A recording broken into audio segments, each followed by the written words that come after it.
Albert Gauter, O Livro Vermelho da Igreja Perseguida, publicado sob os auspícios da Comissão para a Igreja Perseguida das Organizações Internacionais Católicas.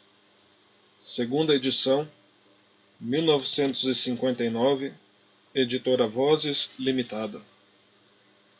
Título do original francês: Le Livre Rouge de l'Église Persécutée, 1956.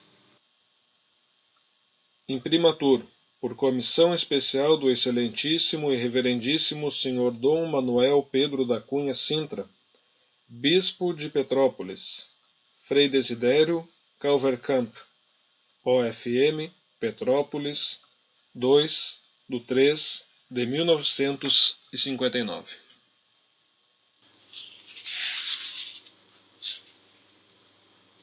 Primeiro, a perseguição comunista. Comunismos com intrínsecos set pravos. Pio XI. O que constitui a base filosófica do marxismo é o materialismo dialético, materialismo absolutamente ateu, resolutamente hostil a toda a religião.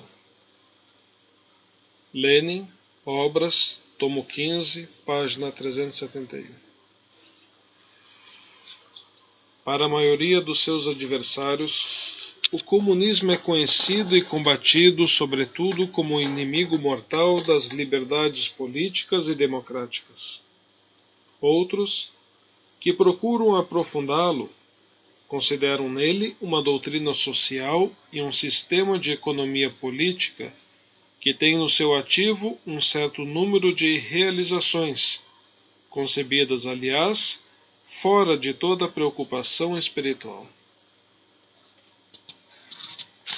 Mas o comunismo como filosofia, o comunismo como negação do sobrenatural, como mística de ação ameaçando os valores essenciais da revelação cristã, como sistema dominado por um ateísmo radical, este comunismo é desconhecido da maioria, malgrado os ensinamentos e as advertências reiteradas da Igreja, já desde algumas dezenas de anos. Talvez que a passividade de sobejos cristãos em face do perigo comunista se explique pelo fato de ligarem eles mais importância ao caráter político e social do comunismo do que ao seu aspecto espiritual. O partido sobreleva a ideologia, o programa a tese, a tática ao fim.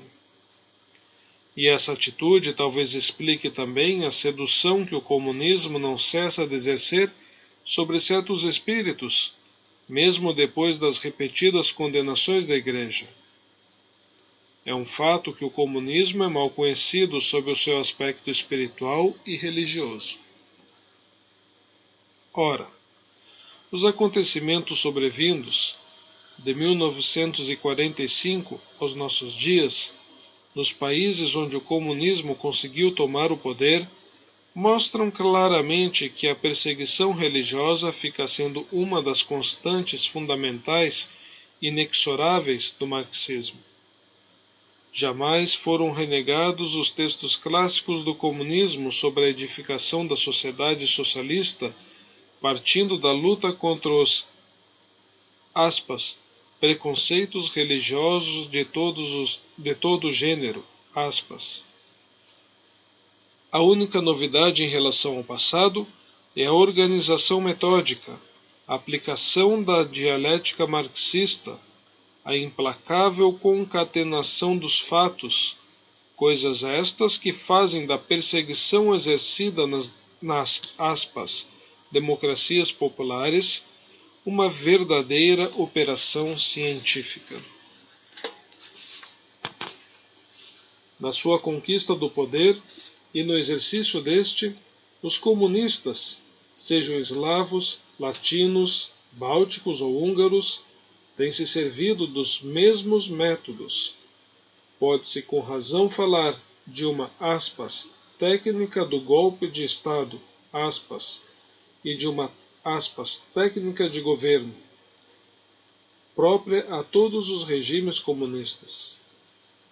O que pode ter variado, e de fato varia, é a aplicação desses métodos. A tática comunista aconselha, com efeito, servir-se deles e lhes dosar o uso em função das circunstâncias particulares da história, da mentalidade, das instituições, das tradições de cada povo. Mas, nos limites dessa aspas, elasticidade tática, o processo de base persiste idêntico no essencial, porque é fundado na mesma doutrina do materialismo dialético, de onde com rigorosa precisão são retiradas as regras práticas de ação. O mesmo sucede na luta contra a religião e a igreja, tal como se pode observar desde há 10 anos. Segundo os princípios deles, a religião é combatida em nome da ciência, entre aspas, como não passando de uma velhacaria que desvia o homem do seu próprio fim, fim que é o de rematar nele a evolução da matéria. É combatida em nome do aspas, progresso social, visto ser aspas, ópio do povo, e visto as suas promessas do além manterem na sujeição os oprimidos deste mundo.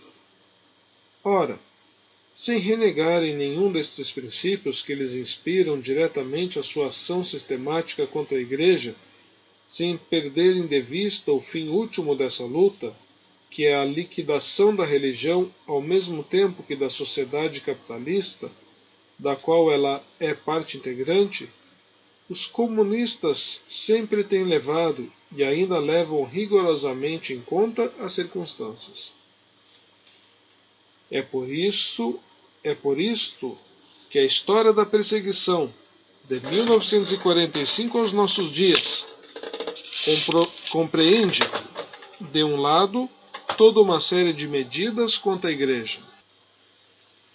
É por isto que a história da perseguição de 1945 aos nossos dias compreende, de um lado, toda uma série de medidas contra a Igreja, medidas idênticas nos diversos países de obediência comunista e que fazem pensar numa, aspas, planificação da perseguição. Mas, de outro lado, verifica-se que, no quadro dessas medidas comuns, a tática comunista tem a cada vez procedido segundo modalidades de ação que lhe eram ditadas pelas condições particulares. Este duplo aspecto da perseguição religiosa comunista é que importa pôr aqui em relevo. As principais circunstâncias susceptíveis de influir nas modalidades da perseguição e de diversificá-la de um país a outro são as seguintes. Primeiro, o número dos católicos, a sua organização e a intensidade da vida religiosa do país. Este primeiro fator explica como a dureza implacável da perseguição na China, na Bulgária, na Romênia, não se verifica da mesma maneira, por exemplo, na Polônia ou na Iugoslávia. O fato servirá mesmo à propaganda, e os comunistas não deixarão de assinalar à opinião pública mundial, aspas, a liberdade religiosa exemplar, aspas, que, segundo eles, reina na Polônia. Compreende-se também porque certos métodos e certas iniciativas, tal a instituição do Bureau Governamental para os Negócios Eclesiásticos, foram primeiramente experimentados na Tchecoslováquia, de preferência, por exemplo, a na Hungria. Se as circunstâncias o sugerirem, os comunistas não hesitarão mesmo em se apresentar como os protetores da liberdade religiosa e da Igreja, tal como sucedeu, às vezes, quando, antes das eleições, Aos dirigentes marxistas importava conquistar, se não o favor, ao menos a neutralidade política das massas católicas. Na Hungria, como a gente se lembra, os comunistas apareceram a princípio como os defensores da liberdade de ensino e, portanto, também das escolas dependentes da autoridade eclesiástica, contra a ala esquerda do Partido dos Pequenos Proprietários, a quem eles mesmos haviam incentivado a pedir a nacionalização. Pouco mais ou menos em toda parte, quando o governo comunista viu nisso o seu interesse para a consolidação do regime, não hesitou em conceder uma liberdade religiosa temporária ou o abrandamento de certas medidas vexatórias. Segundo, o rito professado pelos católicos. É assim que, na Romênia, as medidas adotadas contra a Igreja de rito oriental diferiram das aplicadas aos católicos de rito latino. Do mesmo modo, na sua luta contra a Igreja Oriental Unida da Ucrânia, propriamente dita, e da Ucrânia subcarpática, os sovietes não usavam de métodos semelhantes aos de que se serviram na sua perseguição contra a Igreja de rito latino dos Estados Bálticos ou dos antigos territórios poloneses. Terceiro, a existência de uma confissão religiosa mais difundida e mais estável que se possa utilizar contra a da minoria.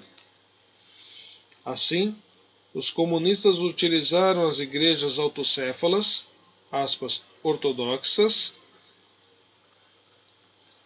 russa e romena, contra as comunidades católicas de rito oriental existentes na Ucrânia e na Romênia. Quarto, a situação interior do comunismo.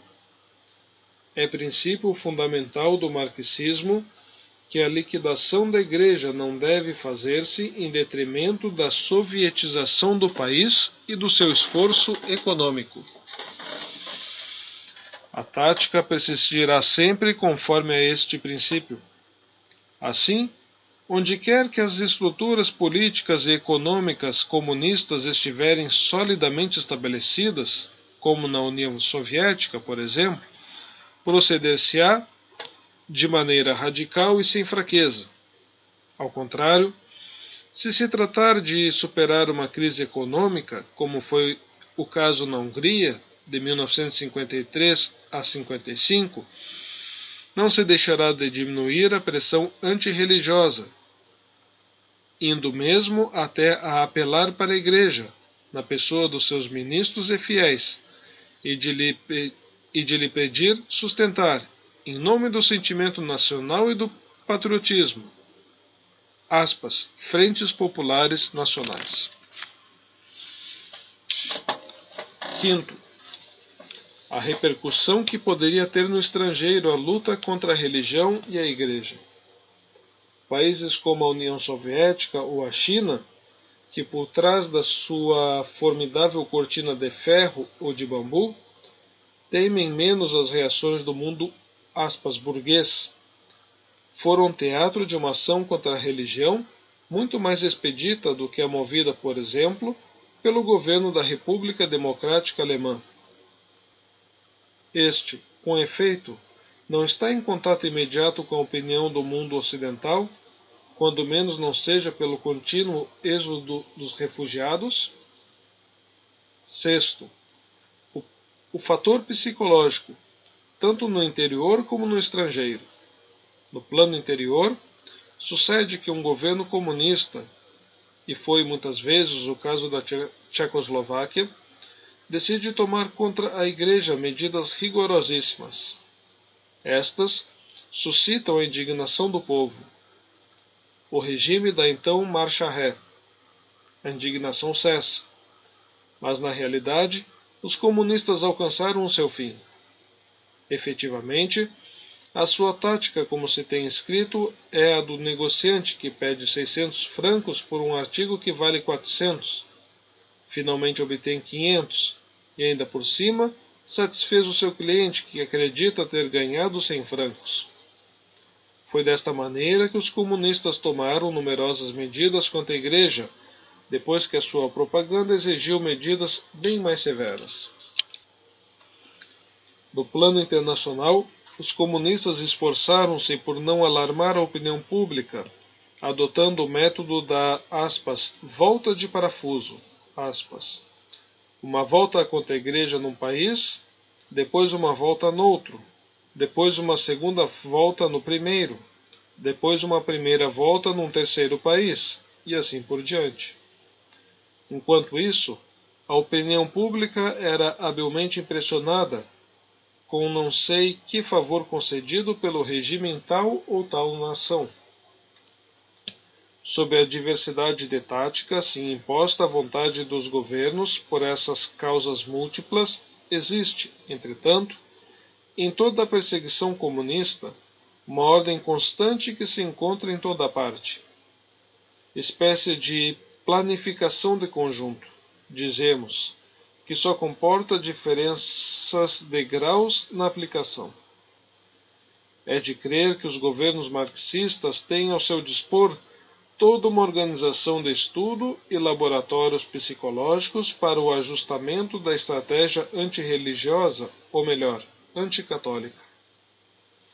Quais são, pois, para o conjunto dos países, as grandes constantes de toda a perseguição comunista contra a Igreja Católica? 1. Antes de tudo, desacreditar a Igreja por meio da propaganda. Este esforço para arruinar o crédito da Igreja Católica achou seus primeiros slogans nos dias que se seguiram à guerra, no recente passado político dos países libertados pelo Exército Vermelho. Assim é que, em 1945, a propaganda comunista censura a Igreja na China, o haver ajudado Chiang Kai-shek e os japoneses. Na Polônia, o haver favorecido os nazistas. Na Ucrânia e na Tchecoslováquia, o haver colaborado com os nazistas, etc. Depois a propaganda pôs-se a espalhar as mais grosseiras acusações contra a religião, a Igreja e o Papa. Acusa-se a Igreja de ser cúmplice do capitalismo, inimiga dos trabalhadores que querem quebrar os próprios grilhões.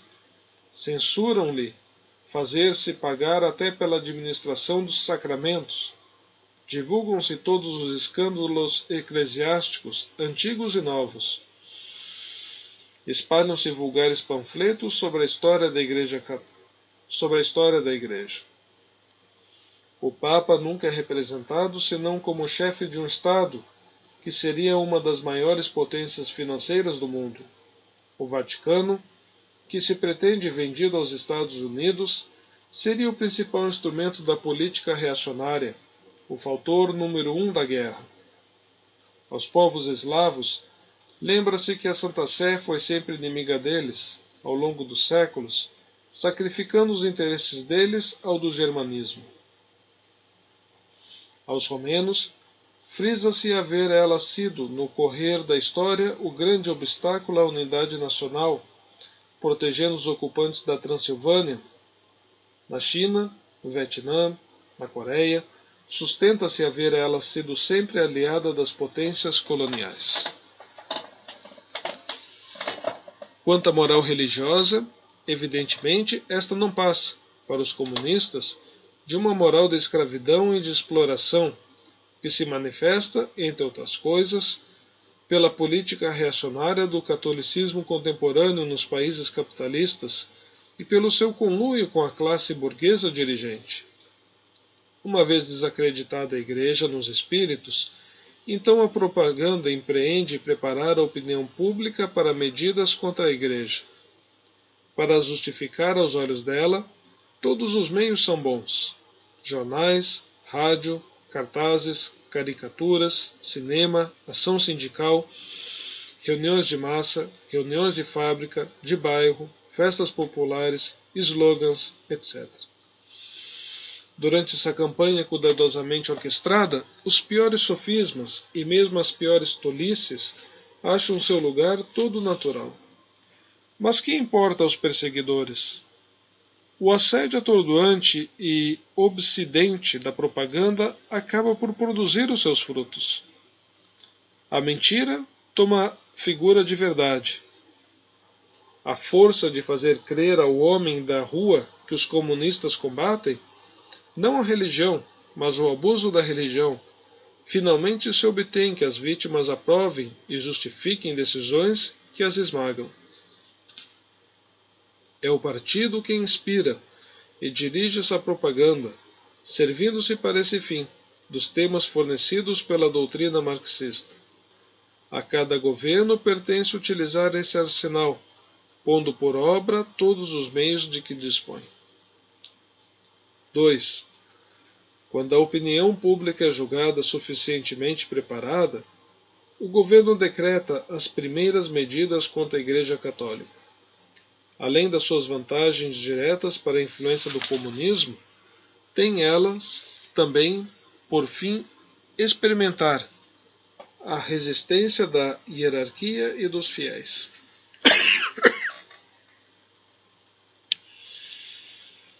A primeira medida adotada é a mesma em todas as democracias populares, desde a China até a Polônia.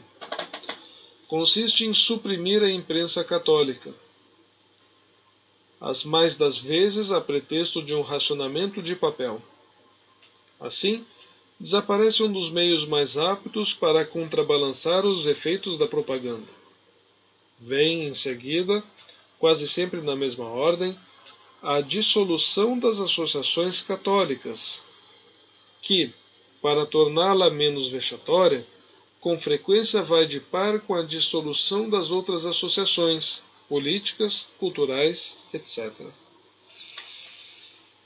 A oficialização das escolas livres, isto é, de fato das escolas católicas, apresentada como uma homenagem à liberdade e à gratuidade do ensino, a qual só o Estado pode garantir. A nacionalização dos bens eclesiásticos, realizada em nome de uma maior justiça social, mas levada ao ponto de tirar à Igreja indispensáveis meios de subsistência. A interdição, feita à Igreja, de toda atividade social e caridosa. 3. Outra etapa da perseguição consiste em opor obstáculo às relações da hierarquia e dos fiéis com o centro da catolicidade. O primeiro passo nesta trilha é sempre a expulsão, amplamente justificada, previamente, por uma propaganda animada do mais belo zelo patriótico, do estrangeiro, que representa a Santa Sé. Nenhum país de obediência comunista, com exceção, todavia, do Vietnã do Norte, admite hoje em dia representante pontifício, seja ele revestido ou não do caráter diplomático. A Hungria, a Tchecoslováquia, a Iugoslávia, a Romênia expulsaram o núncio apostólico. A China apressou-se a expulsar o internúncio. A Bulgária e a Albânia fizeram outro tanto com o delegado apostólico. Os estados bálticos, que já agora fazem parte das repúblicas socialistas soviéticas, seguem a União Soviética no que concerne às relações com a Santa Sé. 4. Depois de haver desacreditado a Igreja, de lhe haver, por disposições rigorosas, minado a eficiência social, de lhe haver dificultado, se não impossibilitado, as relações do clero com Roma, eis soada a hora de comprometer a Igreja perante o povo e, se possível, perante a opinião pública mundial. É o momento dos grandes processos, para cuja preparação a propaganda desempenha de novo um papel preponderante. Procura-se ferir a Igreja, na pessoa dos seus chefes, quer se trate do missionário submetido ao, aspas, julgamento popular numa aldeia chinesa, quer no primaz da Hungria, cuja personalidade se tenta arruinar no curso de um processo monstro. 5. Esses processos têm por fim ferir a hierarquia e os sacerdotes, atingindo-lhes o prestígio e restringindo-lhes a influência. Mas estes dois resultados obtêm-nos também os comunistas por outros meios, mais diretos e expeditos, que vão da expulsão dos missionários na China ao seu extermínio na Albânia e na Bulgária, dos campos de concentração e de trabalho forçado da União Soviética, às prisões e às, aspas, reclusões da Romênia, da Iugoslávia, da Tchecoslováquia ou da Polônia. 6. Porém, o melhor meio de minar a ação do clero e de lhe enfraquecer a resistência ainda é semear a divisão entre os padres. Bem o sabem os comunistas. Mal conseguem suscitar em certo número de padres uma atitude positiva em face do regime, eles se apressam a constituir associações de padres, de nome anódino, às vezes mesmo piedoso, mas que, na realidade, lhe servem de quinta coluna na Igreja. A missão delas é desagregá-la e destruí-la pelo jogo das contradições, no sentido marxista do termo, que elas lhe introduzem no seio. É assim que os comunistas têm no seu ativo a união dos padres nacionais na Tchecoslováquia, a união dos padres católicos da paz na Hungria, a união dos santos Cirilo e Metódio na Eslovênia e outras uniões análogas no resto da Iugoslávia, o movimento dos padres partidários da paz na Romênia, a associação dos padres patriotas anexa ao movimento da Tríplice Autonomia na China, etc. Mestres na arte de dividir para reinar, os comunistas não regateiam seu apoio a essas associações, a ponto de parecerem renegar até os seus próprios princípios. Na Iugoslávia, por exemplo, aos padres que ingressarem na união dos santos Cirilo e Metódio, prometeu-se autorização para ensinar a religião nas escolas. Paralelamente a essa empresa de divisão do clero, instaura-se o controle dos seminários para a formação dos futuros padres. Em certos países, tem-se mesmo fundado seminários do Estado. 7. Uma vez vulnerada a unidade da Igreja, os governos comunistas colocam o episcopado ante terrível alternativa: paralisia da vida eclesiástica ou assinatura de um estatuto da Igreja. Ora pela intimidação, aprisionamento de numerosos bispos ou padres, ora pela promessa, liberdade pessoal, liberdade de ministério, liberdade dos religiosos, vantagens econômicas, esforçam-se eles por arrastar o episcopado para a trilha do compromisso, e de um compromisso que, segundo eles, deve mesmo ir até ao cisma propriamente dito.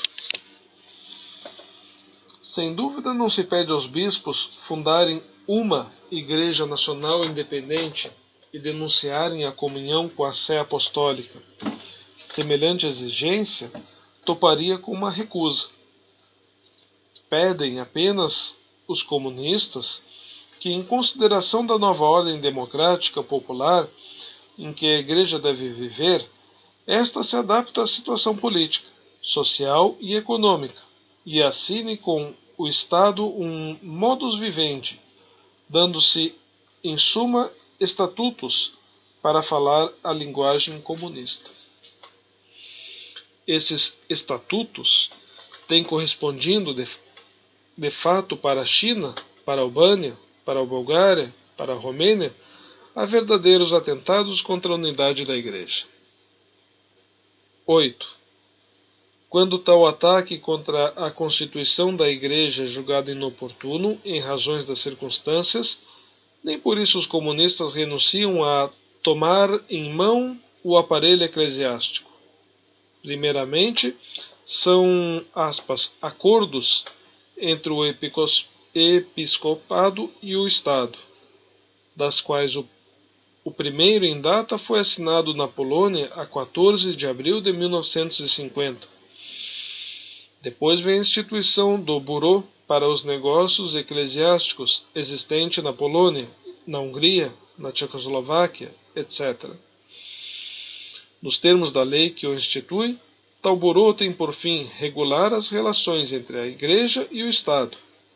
Na realidade, nas mãos dos comunistas, ele é um excelente instrumento para a.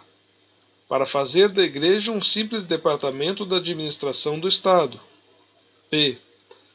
Para, através do jogo das nomeações, que são da alçada do Estado, eliminar progressivamente os elementos do clero ainda refratários.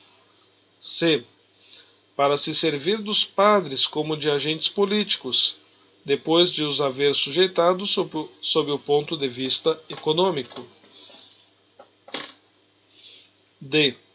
Para dar aos fiéis a impressão de que o Estado faz a política eclesiástica em nome dos bispos. Insistamos sobre o último desses 4 pontos. Um dos encargos do Bureau em questão é apresentar, isto é, impor, aos bispos os candidatos às funções eclesiásticas. Assim, tem-se visto nomeados vigários gerais, vigários capitulares, tomados entre os padres patriotas e controlados por funcionários do Estado. Graças a eles, os comunistas dispunham de instrumentos dóceis para a colaboração com o governo.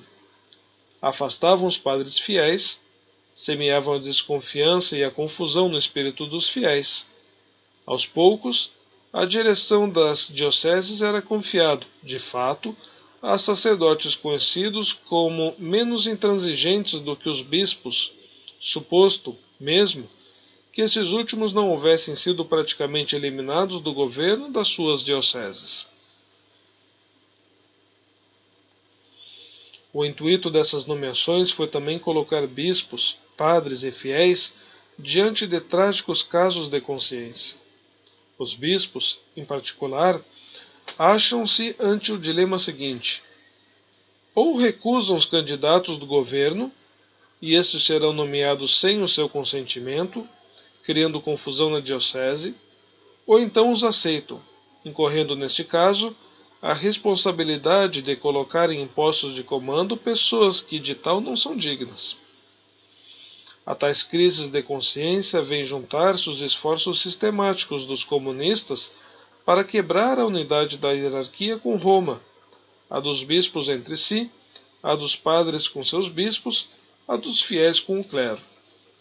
E o mesmo intuito de desintegração interna impele o regime a proteger o baixo clero contra o alto clero, os padres seculares contra os regulares, os padres partidários da paz contra os belicistas, os de rito latino contra os de rito oriental, os apóstatas contra os seus superiores eclesiásticos.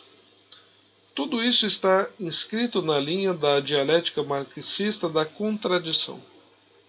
Igualmente às estruturas sociais e econômicas, as estruturas religiosas também serão destruídas e substituídas do interior. Basta lançar o germe e cultivá-lo. É o trabalho próprio do Bureau para os Negócios Eclesiásticos. 9. Apertada como num tornilho, a Igreja acha-se praticamente eliminada da vida pública, mas nem por isso é dispensada de colaborar na, aspas, construção da ordem social nova. É essa, mesmo, uma condição de existência feita à Igreja, em todos os países comunistas. Com efeito, por diversos motivos, os governos comunistas querem a colaboração da Igreja, tal como doravante a constituíram a seu obséquio. A. A influência do clero sobre o povo ainda lhes é necessária, em mira a apoiar o esforço do regime. B. Tal colaboração amigável serve para demonstrar ao estrangeiro que as democracias populares não são contra a Igreja e a religião. C. Dado que eles pretendem subtrair à Igreja a sua missão religiosa, ou ao menos limitar esta, cumpre-lhes ocupar o clero em tarefas seculares. Laicizar a Igreja significa tornar mais fácil a sua liquidação quando vier o tempo. O primeiro ato de uma tal colaboração é o juramento de fidelidade, que padres e bispos são obrigados a prestar ao Estado. Mas lhes cumpre também multiplicar as declarações de aceitação da sociologia comunista, participar das conferências em favor da paz, dos cursos de reeducação, das campanhas econômicas para a consolidação do regime, incentivo das brigadas do trabalho, exaltação do stakhanovismo, exortação a não se subtrair às leis sobre as coletas, etc. A colaboração exige que a Igreja, igualmente a todas as outras organizações, seja sujeita ao Estado, se adapte à ordem social nova e colabore positivamente com o regime. Assim sendo, já não basta que o padre cumpra fielmente todos os seus deveres cívicos, deve ainda manifestar, de uma maneira ou doutra, a sua aceitação do regime. E aí também, a dialética desempenha o seu papel através das crises de consciência provocadas por este dilema. Não colaborar e privar os fiéis dos seus pastores, apoiar o regime e dar aos cristãos um mau exemplo.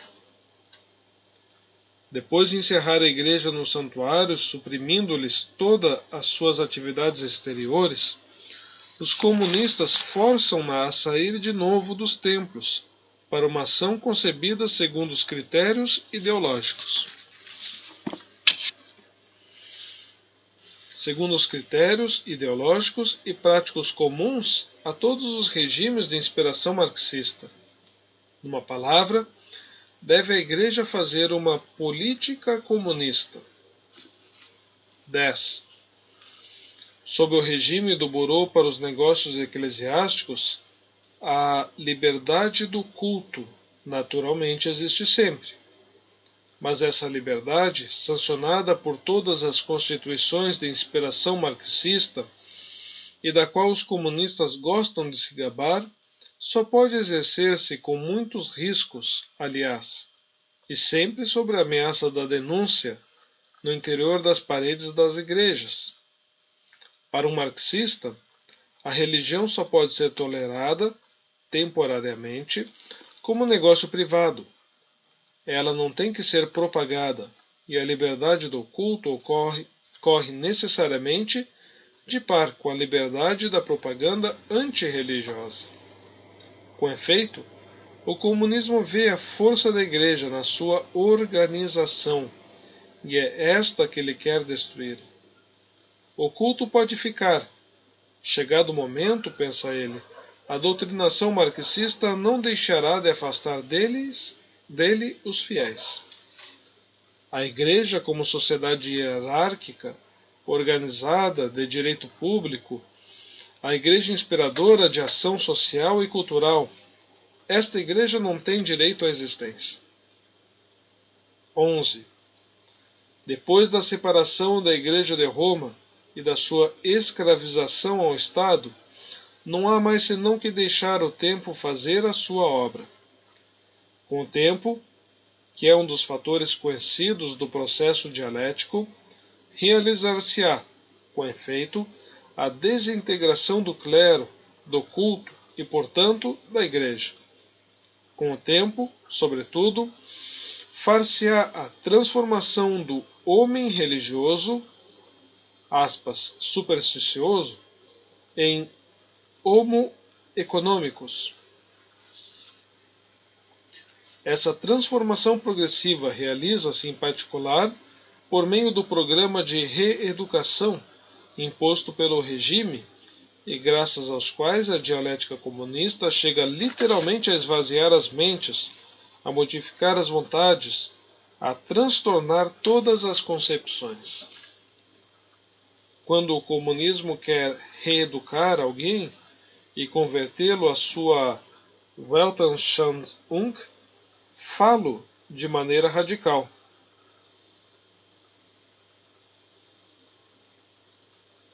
Quando o comunismo quer reeducar alguém e convertê-lo à sua Weltanschauung, mundividência, falo de maneira radical. Os marxistas chineses chamam esse processo mudar o cérebro, e na sua acepção intelectual e moral, essa expressão é literalmente verdadeira. Trata-se efetivamente de transformar toda a mentalidade e toda a atividade do homem. Imprensa, escola, arte, teatro, cinema, todos os meios da propaganda moderna, tudo aquilo que se chama o realismo socialista, deve colaborar nessa reeducação. A vida toda deve ser organizada segundo a ideologia comunista, pois a concepção e a prática devem andar de par.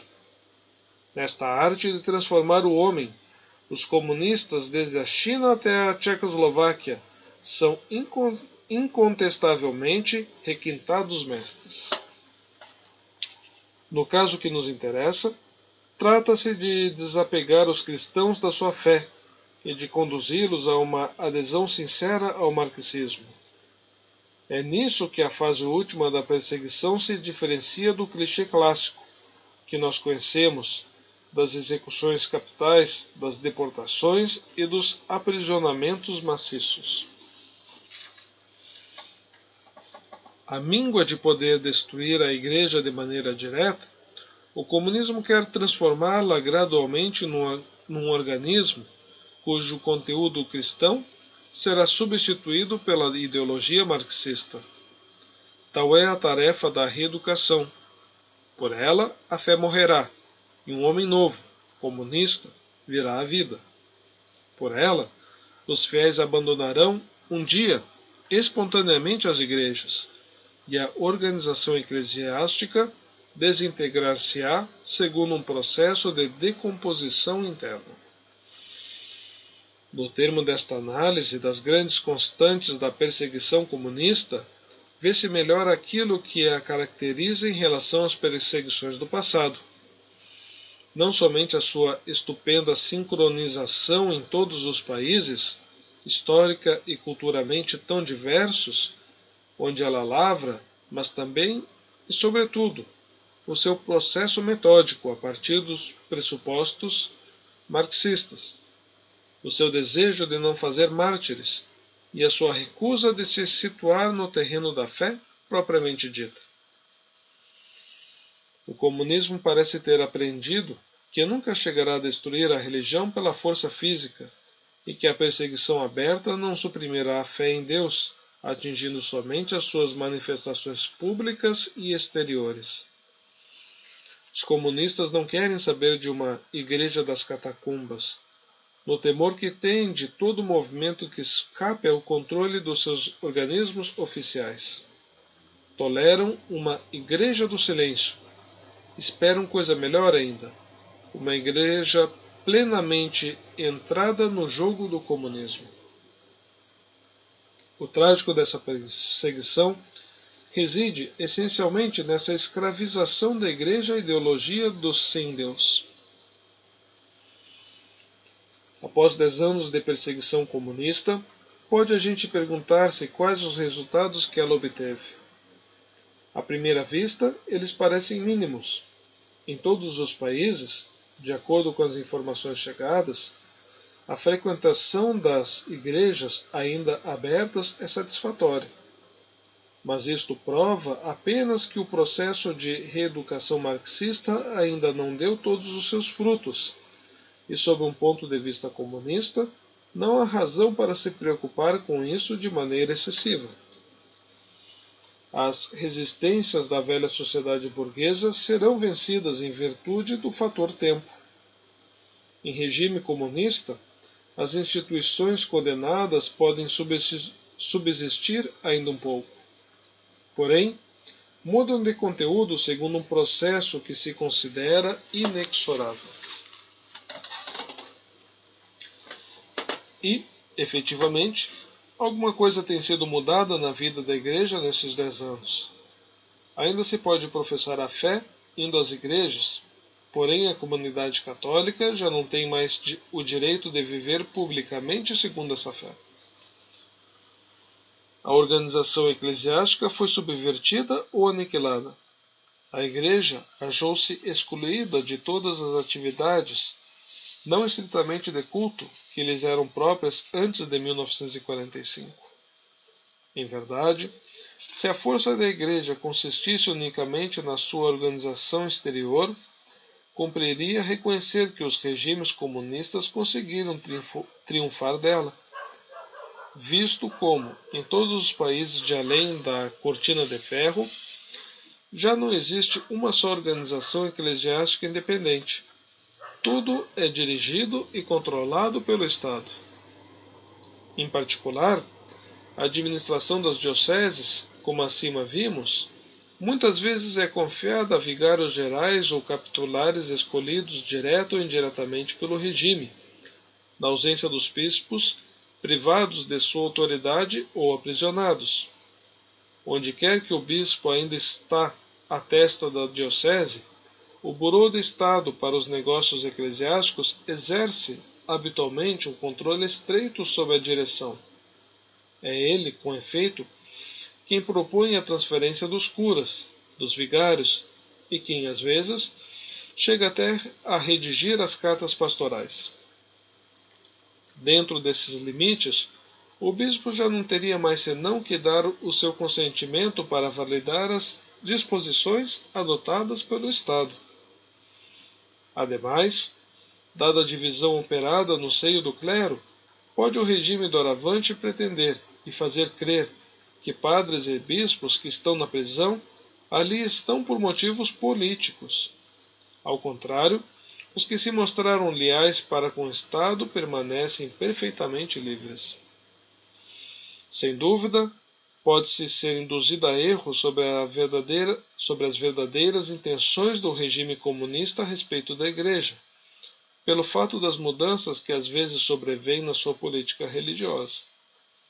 Assiste-se, então, a períodos de trégua, tal como aconteceu em quase todos os países em seguida à morte de Stalin, quando foi inaugurada a nova política da coexistência.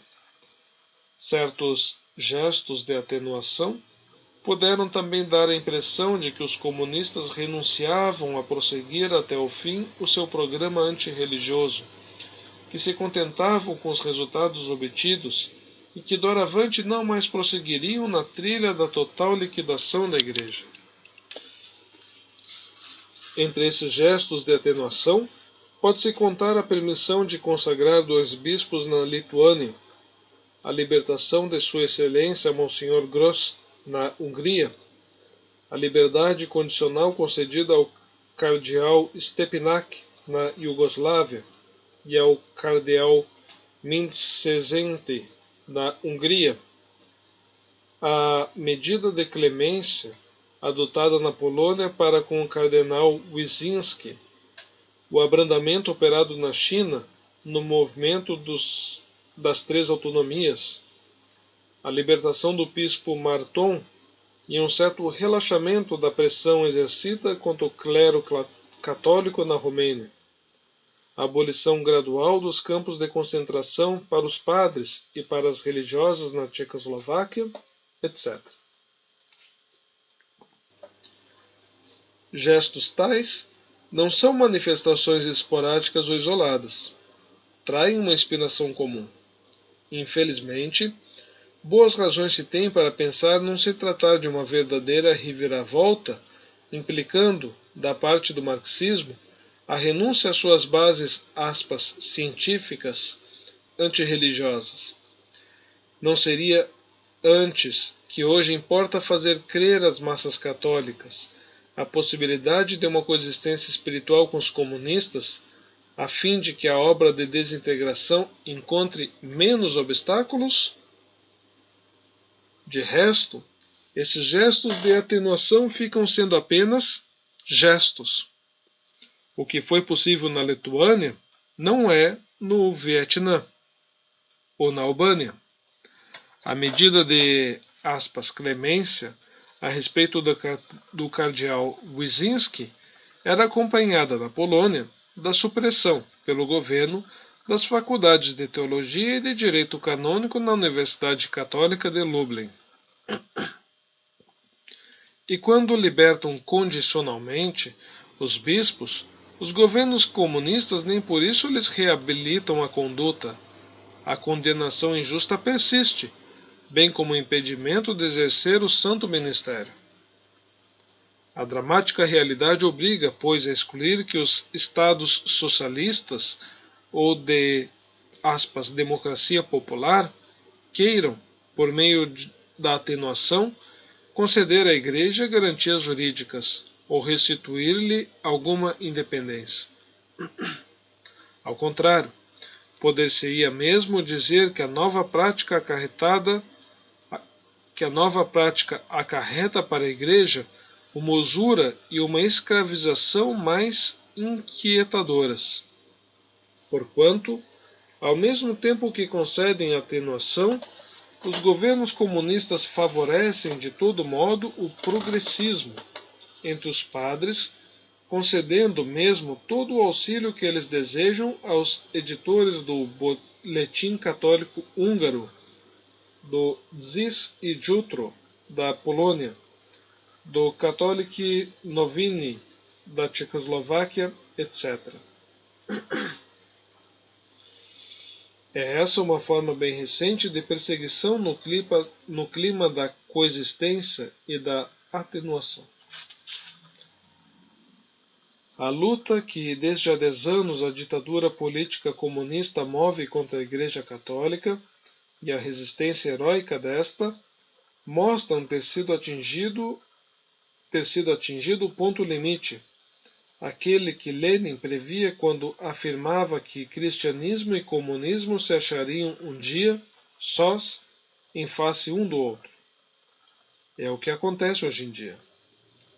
Enquanto no Ocidente numerosos cristãos só veem no comunismo uma ameaça para a sua tranquilidade e um atentado às suas liberdades políticas e à sua segurança econômica, enquanto outros, mais clarividentes, se esforçam por combater o comunismo no terreno social, mas nem por isso percebem a amplitude do drama religioso que se representa.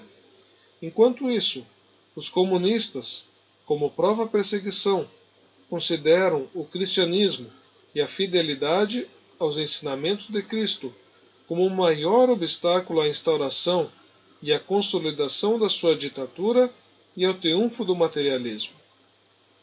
Os comunistas veem no cristianismo o inimigo número 1, com muito mais lucidez do que muitas vezes a têm os cristãos para julgar o comunismo. Aos que trabalham na instauração de um regime marxista, para vencer os obstáculos psicológicos, egoísmo e mentalidade burguesa, basta uma reeducação sistemática das massas. Para superar os obstáculos econômicos, basta transformar, fosse mesmo de maneira sangrenta, a estrutura da sociedade. Para triunfar dos tíbios no interior e dos adversários no estrangeiro, basta apelar para os expurgos, para as deportações, para os tribunais especiais, para as delações, em reforçar o controle da política, a supressão de toda a liberdade de palavra e de imprensa, o cordão sanitário nas fronteiras do mundo burguês corrompido.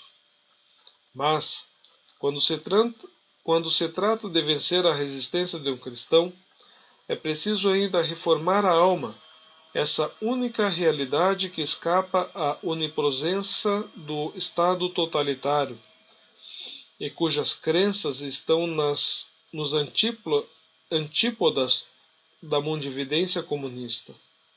O cristão, como tal, é irredutível à fórmula marxista do homos economicus.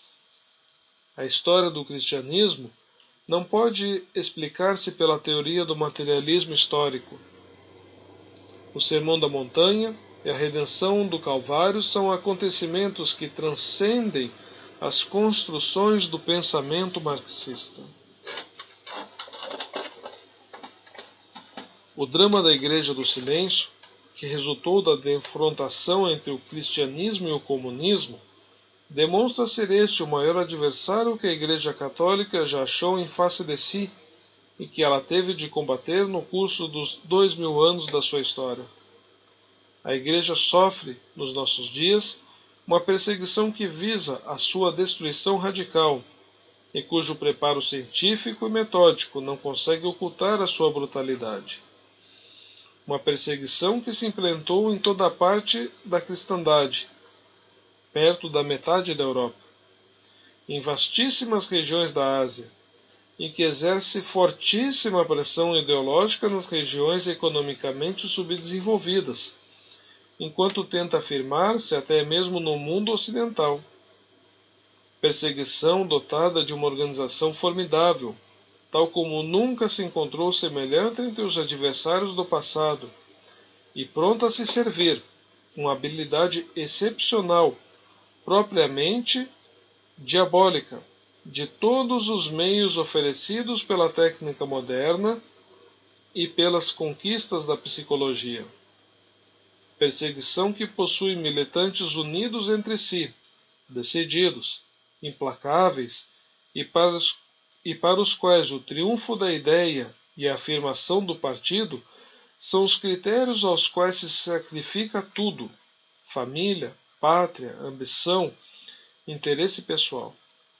Perseguição, enfim, que tem por trás de si uma das maiores potências mundiais e que conseguiu ligar à sua causa a esperança de milhões de homens ávidos de maior justiça. Em face de tal perseguição, o dever mais imperioso é capacitar-se do perigo e agir em consequência para a defesa da fé. Que falazes argumentos de oportunidade, ou política, ou econômica, ou social, poderiam ainda mascarar a urgência primordial do drama religioso e humano que se representa ante os nossos olhos? E por mais profunda que tenha sido a sedução exercida pelo marxismo sobre certos cristãos, como não haveria ela de ser abalada por um desígnio tão manifesto e tão essencial ao sistema, de destruir a Igreja de Jesus Cristo? De certo, a ação social é necessária, mas pode-se acreditar servir o homem favorecendo a ação dos inimigos declarados de Deus e da Igreja? Para compreender o comunista, disse alguém, talvez seja preciso ter apreendido a aparente grandeza do seu desígnio e haver experimentado a vertigem da sua recusa a Deus. Se assim é, a documentação que se segue terá prestado um serviço à causa cristã. Mas ninguém se engane nisso. Trata-se da defesa da fé. E aquele que quisesse servir-se da Igreja como de um aliado para uma luta anticomunista de caráter puramente político, gravemente se equivocaria. A Igreja, lembremo-nos disto, condenou o nazismo, que no entanto lutou contra o comunismo, mas que nem por isso deixava de cultivar os mesmos erros que ele. A Igreja, como lembrava em 1952 a Carta Apostólica Sacro Vergente Anno aos povos da Rússia,